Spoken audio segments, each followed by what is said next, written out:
Oke, saya tambahkan sedikit ya. Jadi hak asasi manusia itu memiliki ciri-ciri. Pertama, dia itu tidak bisa dicabut, ya. Jadi selama manusia itu hidup dari bayi sampai tua, ya, dia punya hak asasi manusia, ya.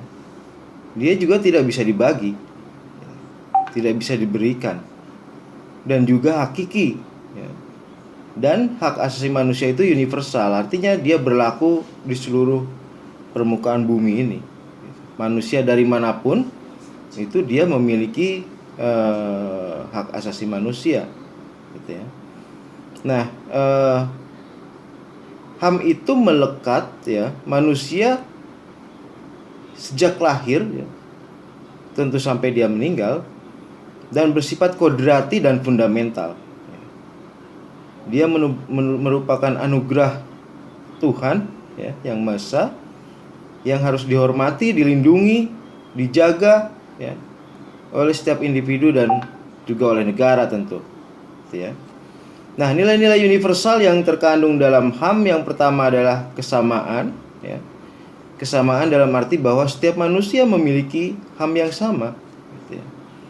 Tidak ada yang berhak membunuh seseorang, ya. Jadi tidak ada satu orang pun yang berhak membunuh orang lain, ya. Satu-satunya yang berhak membunuh manusia itu negara, ya. Negara melalui hukum. Kalau di negara itu masih menerapkan hukuman mati, seperti di Arab Saudi misalnya yang kisos, maka negara memiliki hak untuk membunuh orang, gitu ya. Tetapi selain negara itu tidak ada yang berhak untuk membunuh orang. Banyak negara-negara yang sudah tidak lagi menerapkan hukuman mati karena hak asasi manusia ini, gitu ya. Oke, kemudian kebebasan, ya. Nilai-nilai universal pada HAM itu adalah kebebasan. Bahwa setiap individu itu memiliki kebebasan, ya. Kebebasan untuk mencari rezeki, kebebasan untuk memeluk agama, tadi seperti ditanyakan Irfan, ya, kebebasan untuk beribadah menurut agamanya itu. Jadi itu bagian dari hak asasi manusia, Irfan, ya. Oke, juga kebersamaan, solidarity, ya, itu nilai-nilai universal yang terkandung di dalam HAM, ya. Kemudian bentuk-bentuk HAM itu seperti apa? Ya, hak sipil, hak politik, ya. Hak politik itu setiap warga negara itu memiliki hak untuk berpolitik, gitu ya. Berpolitik dalam arti bahwa ikut serta dalam penyelenggaraan negara dalam berbagai keputusan, gitu ya. Kalau misalnya katakanlah kelompok buruh merasa dirugikan oleh suatu undang-undang, maka dia oleh hak asasi manusia memiliki hak politik untuk bersuara, gitu ya. Nah, karena hak politiknya itu, maka setiap upaya untuk menyampaikan hak politik itu tidak boleh dihambat, apalagi ditangkap, gitu ya. Karena dia punya hak politik. Kemudian hak ekonomi, ya. Setiap manusia memiliki hak ekonomi, hak milik, ya. Itu juga alasan manusia membentuk negara itu untuk melindungi hak miliknya. Bagaimana kalau kita bayangkan kalau manusia tidak hidup dalam negara, tanpa undang-undang, tanpa aturan, maka akan terjadi konflik perebutan hak milik dan sebagainya, gitu. Jadi hak ekonomi, hak politik, hak sosial, hak sipil, dan juga hak sosial budaya, ya. Hak sosial budaya, agama sebenarnya bisa juga masuk dalam budaya, bahwa dia memiliki hak untuk beragama dan untuk memeluk agamanya itu, beribadah menurut agama dan kepercayaannya itu, gitu. Kemudian ada pelanggaran HAM, ya. Pelanggaran HAM berat, gitu ya, seperti kejahatan kemanusiaan, genocide, ya. Ethnic cleansing itu termasuk ke dalam pelanggaran HAM berat, ya, seperti yang diderita oleh Muslim Bosnia, yang dihabisi oleh Serbia waktu itu tahun 90-an itu contoh dari pelanggaran HAM berat, ya. Makanya jenderal-jenderal Serbia itu sampai saat ini pun dikejar terus untuk menerima hukuman atas pelanggaran HAM berat yang dilakukan terhadap Muslim Bosnia itu, gitu ya. Mungkin suatu saat mereka yang membunuhi orang-orang Palestina juga akan mendapatkan sanksi yang sama, ya. Mungkin tidak sekarang karena sekarang kan Israel sedang berkuasa luar biasa, gitu. Tapi suatu saat tentu akan ada pengusutan bahwa banyak sekali pelanggaran-pelanggaran HAM seperti kita lihat di berbagai video, ya, yang dilakukan oleh bangsa Israel, gitu, dalam pendudukannya kepada Palestina, gitu ya. Nah, sikap Indonesia jelas, ya. Sikap Indonesia itu sesuai dengan amanat undang-undang. Kita membela setiap bangsa untuk menikmati kemerdekaannya, gitu. Bangsa apapun dia, bangsa beragama apapun, bagi bangsa Indonesia memang harus dibantu, ya, untuk mendapatkan kemerdekaannya, gitu. Kenapa? Karena pengalaman bangsa kita sendiri yang menderita luar biasa, ya, karena kolonialisme dan imperialisme itu, gitu. Nah, ada pelanggaran-pelanggaran HAM ringan yang tentu saja itu tidak terlalu menjadi perhatian, gitu ya. Oke, di Indonesia tentu saja pernah terjadi berbagai kasus pelanggaran HAM, ya. Yang paling berat tentu kita kenal, Anda juga mungkin baca, itu yang terjadi di tahun 65, ya. Di tahun 65 di mana terjadi pembunuhan dan ada yang mengatakan ratusan ribu, ada yang mengatakan lebih dari 1 juta orang terbunuh akibat dari konflik politik di tahun 65 itu, gitu ya. Banyak juga pelanggaran-pelanggaran HAM yang terjadi yang bagi bangsa Indonesia itu pelanggaran terhadap sila kedua, ya. Sila kedua yaitu kemanusiaan yang adil dan beradab, ya. Kita kan sudah punya prinsip, ya, bahwa kita memegang prinsip kemanusiaan yang adil dan beradab. Itu sebenarnya sila yang di dalamnya menjamin setiap individu itu terjamin dari pelanggaran hak asasi manusia, gitu ya. Nah, kenapa masih terjadi, gitu? Kita sudah punya sila kemanusiaan yang beradab tapi masih terjadi pelanggaran seperti di Ambon, di Poso, di Sambas, ya, dan yang baru-baru ini di Wamena, ya, di mana banyak korban jiwa di sana. Nah, itu artinya memang penerapan atau implementasi dari sila kedua, ya, kemanusiaan yang adil dan beradab, yang di dalamnya itu termuat prinsip-prinsip HAM, itu benar-benar belum dilaksanakan secara konsisten, gitu ya. Kadang kita menjauh dari kemanusiaan, kadang kita mendekat dari kemanusiaan, gitu ya.